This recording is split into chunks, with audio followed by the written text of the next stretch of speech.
विकी में स्वागत है आपका। उस वक्त एक बड़ी खबर आपको बता दें, लखनऊ डबल मर्डर में बड़ा खुलासा हुआ है।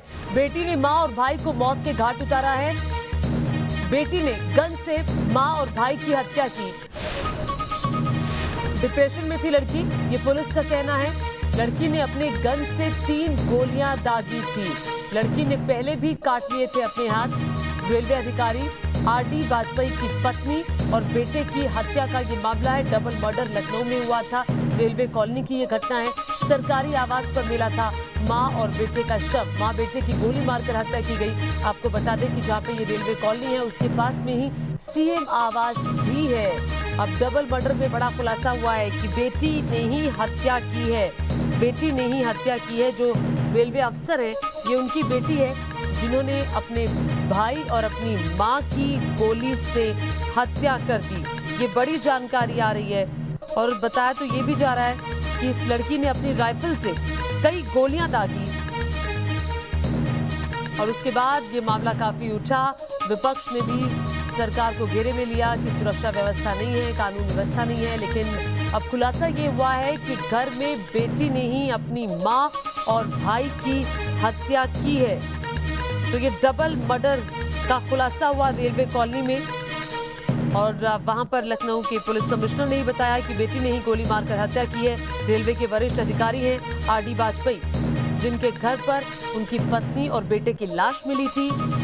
और उसके बाद आपको बता दें कि जो उनकी बेटी है, बेटी के बारे में बताया ये जाता है कि बेटी नेशनल शूटर है और अपनी ही राइफल से उसने अपनी मां और भाई की हत्या कर दी।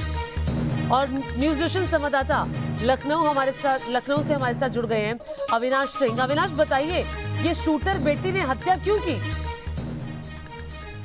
देखिए, अभी जो प्रारंभिक जानकारी आई है उसमें ये कहा जा रहा है कि डिप्रेशन में थी लड़की और मानसिक रूप से थोड़ा सा परेशान बताई जा रही है। हालांकि ये बात भी सामने आई है कि इससे पहले इसने अपनी हाथ की नसें भी 1 से 2 बार काट ली थी।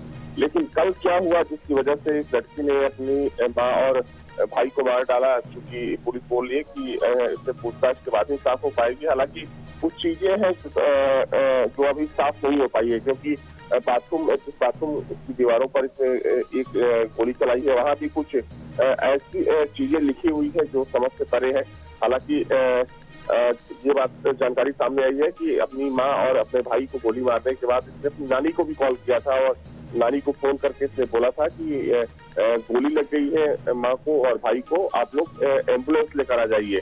देखा जाए तो चूंकि काफी सनसनीखेज वारदात थी और जब कल दोपहर में ये खबर आई कि ऐसी वारदात हुई है तो उसके बाद हड़कंप मच गया था। जो तमाम आला अधिकारी थे, डीजीपी समेत जो वरिष्ठ पुलिस अधिकारी थे, वो मौके पर पहुंचे थे और तब ये कहा जा रहा था कि क्योंकि काफी वीआईपी इलाका है गौतमपल्ली का और वहां पर ऐसी अगर वारदात होती है तो अपने आप में लॉ एंड ऑर्डर को लेकर एक बड़ा सवाल माना जा रहा था। लेकिन जब पुलिस ने इस पूरे मामले को सुलझा लिया और ये कहा गया कि जो लड़की है, लड़की ने ही इस वारदात को अंजाम दिया है और उसके बाद चूंकि लड़की को हिरासत में ले लिया तो ये अपने आप कह सकते हैं कि बहुत चौंकाने वाली और बिल्कुल बहुत चौंकाने वाली घटना है कि बेटी ने ही मां और भाई की हत्या कर दी। अविनाश, बहुत शुक्रिया इस तमाम जानकारी के लिए।